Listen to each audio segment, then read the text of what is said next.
Hello everybody, welcome back. So we are going to learn how to sketch cubic functions. Now, it is a new thing and cubic functions are a little bit different, right? But I'm going to show you how to easily draw any cubic function that you want. So let's do this. Alright, so you're probably wondering what are these two things over here, these two crosses. So if I were to draw a hypothetical function, right? So a cubic function would have some type of shape that looks something like this. So it's roughly looks something like this. And it would usually have about like a maximum of 2 turning points. So here's one turning point. And here's one turning point as well. Okay. And then it'll also have some type of point of inflection. So here's our point of inflection over here. So I'm going to say here, our POI would be somewhere, and I would just say it could be there. This one would be your stationary point or your turning point.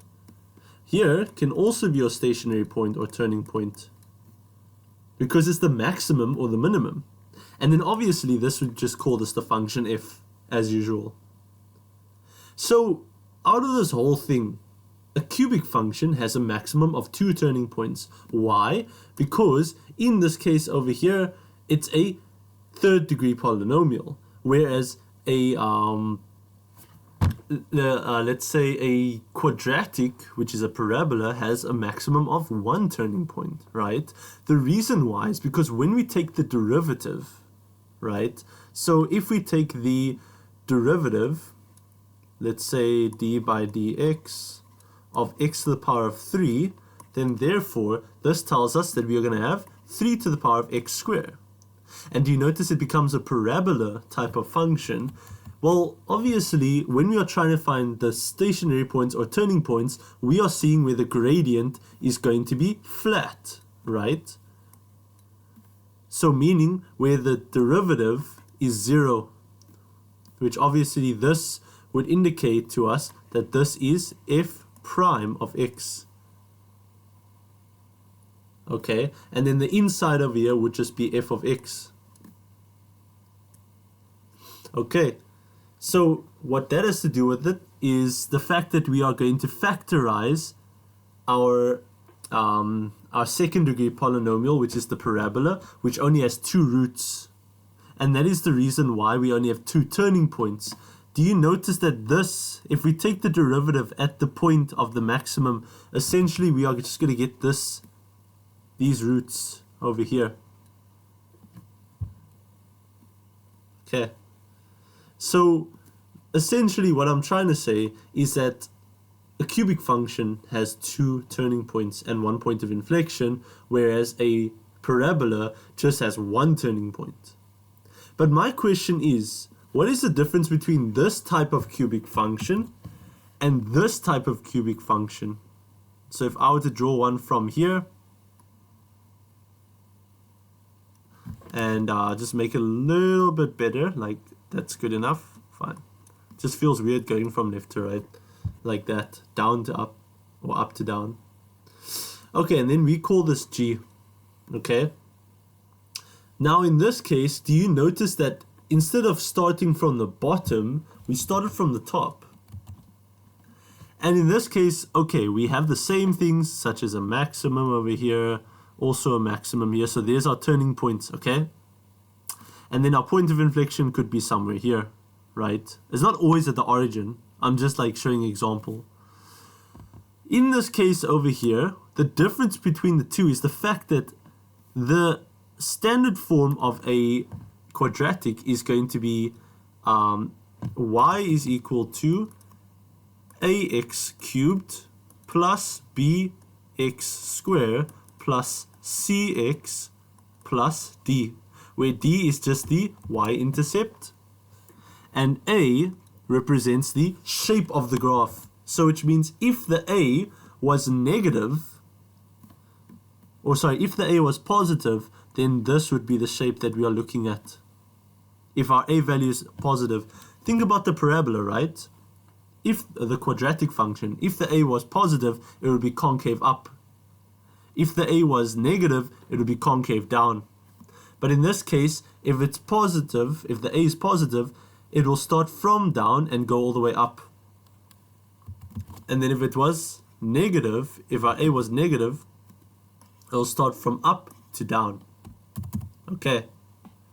So that is the shapes that we need to consider. So what are we trying to find in this cubic function? We first need to determine what is the shape of it, and then we can go ahead and determine our turning points, and then we can find our point of inflection, and then obviously we can just sketch. Usually you would use the shape later on though, after you find all of your points basically. But anyway, now that we do that, let's actually get into the first example and then see how to find these points and how to actually sketch the cubic function. Okay, so here's the question. We need to sketch f of x, where f of x is equal to x cubed plus x squared minus x minus 10. Okay, so obviously for this one, there would be more to the question. So it'll say showing all stationary points and intercepts with axes. We also need to show the point of inflection because, I mean, why not? If there is one, and there should be, there could be, but we'll see, okay? So from here, let's first find the turning points, okay? We want to find different coordinates and then see if we can plot it on the function at the end. So in order to find our turning points or stationary points, what do we need to do? We need to let f prime of x be equal to 0, such that what we are going to do is we are going to find the first derivative of this function. And what is the first derivative of this function? It's just going to be f prime of x is just going to be equal to 3x squared plus 2x minus 1. Okay, and then negative 10 is a constant, so it's just 0. And then from here, we just let it be equal to 0, right? When we let it be equal to 0, then obviously we're just going to have some quadratic equation, which is 3x squared plus 2x minus 1. And in order for us to do that, we know that we have a coefficient in front of the x squared. So then from there, we are just going to do the grouping method. So we'll say 1, 3, 3, 1, and then usually I just flip those ones and we just left with 1, 1. So this is an easy one. So let's just take the first pair and then compare it to the only pair that we have on the other side, and then notice that we're going to cross multiply, and we're going to get 3 times 1, which is 3, and then we're going to have 1 times 1, which is just 1. And how do we get 2? We can see that we can just take 3 minus 1 and we can get 2 from there. So therefore we can use that combination. So we obviously can say 1 and 1 will be next to each other, so it'll be 1x and then 1. So that's where the 1 and 1 comes in, and then 3 and 1 next to each other, so 3x and 1. And then to choose the sign, we need to find a way to get positive 2, and clearly the 3 has to be positive. So which means we're multiplying the insides, and then we're also multiplying the outsides. So which means 3 has to be positive, and then 1 needs to be negative to get positive 2x.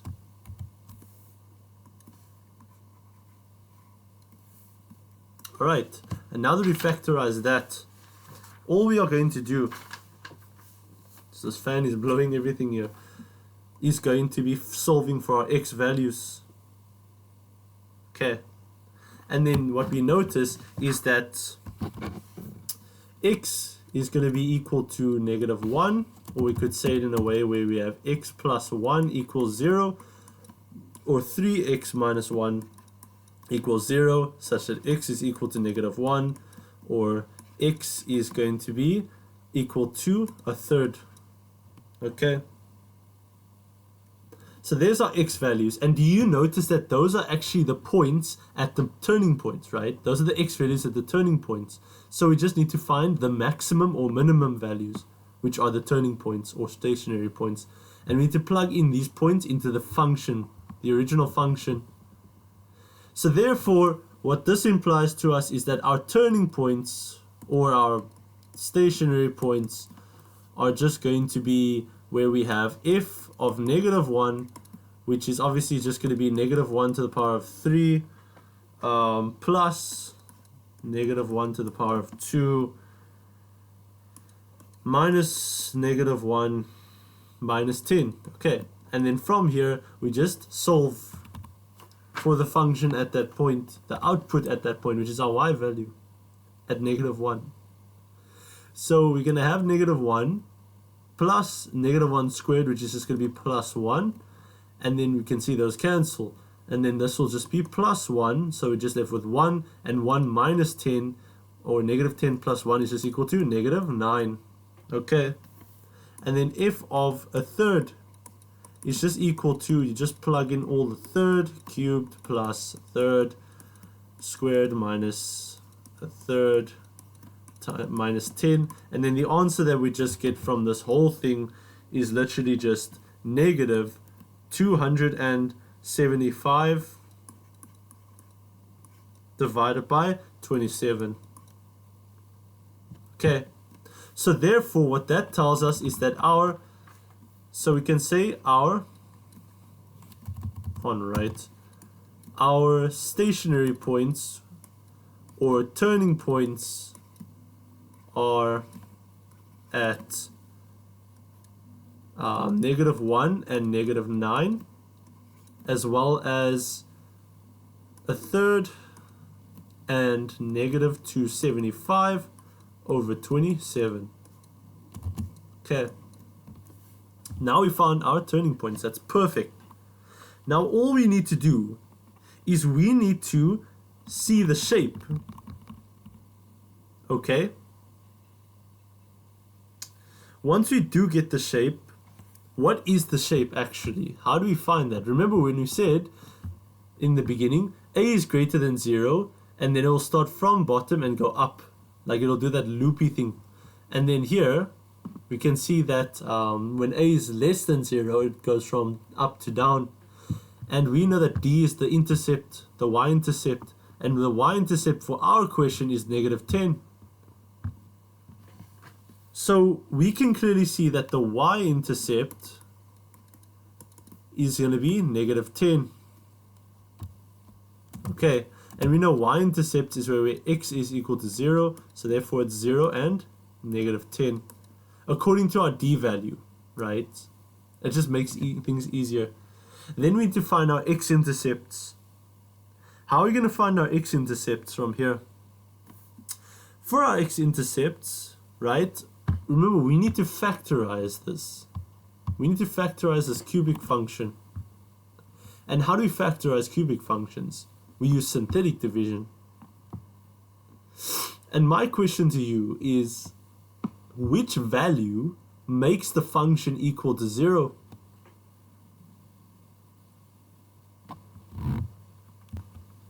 Okay, so let's test this rather. So we want to use the factor theorem.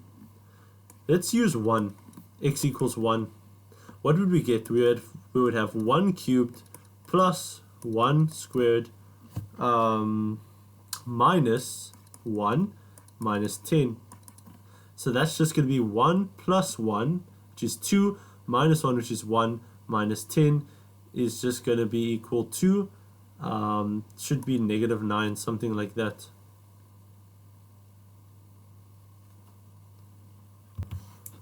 So this is not equal to 0. Let's try 2. We have 2 cubed plus 2 squared minus 2 minus 10. And this is just going to be 8 plus 4 minus 2 minus 10. And then minus 2 minus 10 is the same as minus 12. And 8 plus 4 is equal to 12. So 12 minus 12 is equal to 0. And we can see when x is equal to 2, then the whole function is 0. So that would be our factor theorem. So what is it that we're going to be using for the synthetic division? Obviously, this is just going to imply to us that x minus 2 is a factor of f of x. Okay. So now we need to use synthetic division. And how do we use synthetic division? Let's go into the next page. We use x equals 2. So we place the 2 over here in a box, if you remember, and then we write down all the coefficients in order. So our coefficients was positive 1 for the x cubed, then it was also positive 1 for the x squared, then it was negative 1 for the x, and negative 10 for the constant. And then we just draw our line over here. And then we take the first value down because there's nothing that we can do, nothing we can add with. We multiply the 1 by the 2 that we have, and then we get positive 2. Then we add these two together, we get positive 3. Take the 3 and multiply it by the 2, we get positive 6. Negative 1 plus 6 is equal to negative 5. Positive 5, sorry. And then 5 times 2 is equal to positive 10. And negative 10 plus 10 is equal to 0. And we know the 0 is just the remainder. Okay. And we know, because this was coefficients of x cubed, x squared, x, and this is a constant, this one will be x squared, x, and the constant. So therefore, this implies to us we used factors, and we let we factorize f of x, right, equals 2. We took out a factor which was x minus 2, but now we're multiplying it by 1x squared plus 3x plus 5. And all we're going to do is just factorize, okay? But remember that what are we trying to do? We are trying to find the x-intercept, so we're letting the y equal to 0. So f of x is equal to 0. So we still have x minus 2, but we are going to take out the factors. So we know x and x give us x squared, and then 5 is a prime number, so it's just 1 and 5. But 1 and 5 don't give us any of this, so we have to use the quadratic formula. Okay, so this is how we are going to do it. We're going to use the quadratic formula such that we are going to have x equals to negative into 3 plus minus the square root of 3 squared minus 4ac, which is just 1 times 5. And this is all divided by 2 times a, which is 1. Okay. And now notice that we obviously just need to plug this into our calculator, and then we have a negative version, a positive version and a negative version, and we'll just solve from there. So let me put it in my calculator quickly. Alright, so what I can see is that both of these values have no solution. So no solution for the negative, and there's no solution for the positive. So no solution for the positive and the negative. So therefore, we can't factorize those ones. So what this implies to us, obviously we have to still say it. So we're just going to write this down. X squared plus 3x plus 5. But because there's no solution for this is never 0, we're going to exclude it from our solution and only consider this one here, x minus 2. So this implies to us that there's only x minus 2 equals 0, which obviously gives us x equals to 2, which is our x-intercept. So obviously this would just be 2 and 0. When y is equal to 0, we have an x-intercept. Okay, now we need to sketch this. Let's sketch all of this information. What do we have? We have the y-intercept. We also have the x-intercept. Now we also have the stationary points, which are just the turning points. So therefore, we are going to draw our function. So this is how it's going to look. Alright, so don't forget to label your axes. We're going to put the points down, okay? So the y-intercept is 0 and negative 10. Let's put it somewhere here. It's not according to scale, but it's the shape that needs to be important. So this we'll call it 0 and negative 10, which is our y-intercept.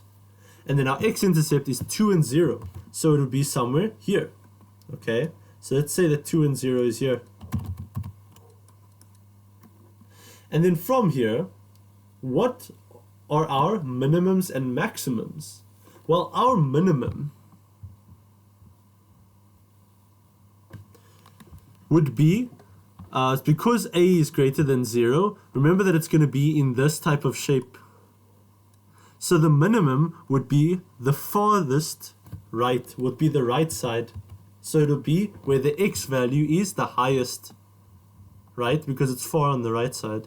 So because a third is the highest, this would be the minimum. Okay, so to be a third and negative 275 over 27.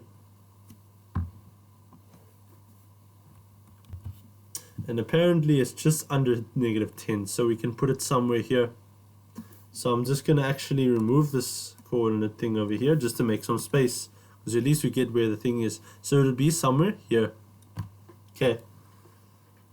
And then our maximum is at what? The one with the negative 1. So negative 1 and negative 9. So y equals negative 9 and x equals negative 1. So it would be somewhere here. So if we were to draw the function, it would look something like this. So if you want to draw the whole thing, you can get something such as this.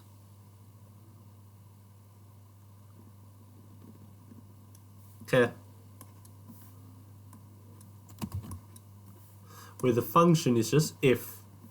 And then our points is 2 and 0. This one would be a third and negative 275 over 27. This one would be 0 and negative 10. And then this value would be negative 1 and negative 9. And there we go. That is essentially what we have for this function. And then one little thing that I forgot to mention was the point of inflection. So this is actually represented by f double prime of x. And I apologize for forgetting that, but I'm happy that I didn't forget about it, because we also need to insert it in this question. So our point of inflection is when f double prime of x is equal to 0. If you remember from the other video, we solve for x and we get x is equal to negative a third, and then we plug x equals negative a third into the original function, which should give you negative 259 over 27, and this value is basically approximately negative 9.59. So it would be the point of inflection would essentially be somewhere, I'm going to put it in purple here, it would be somewhere here. And obviously the coordinate would just be negative a third, and then it would be negative 259 over 27, and that would be your point of inflection. So please do not forget about the point of inflection, because that is very important, and that is where you can see the concavity change as well. Alright, and that is how you sketch cubic functions. I would like you to try and work over other examples. Let me give you a specific one to sketch and to see if you're able to do so. Alright, so with the information that you have, I want you to sketch the following function.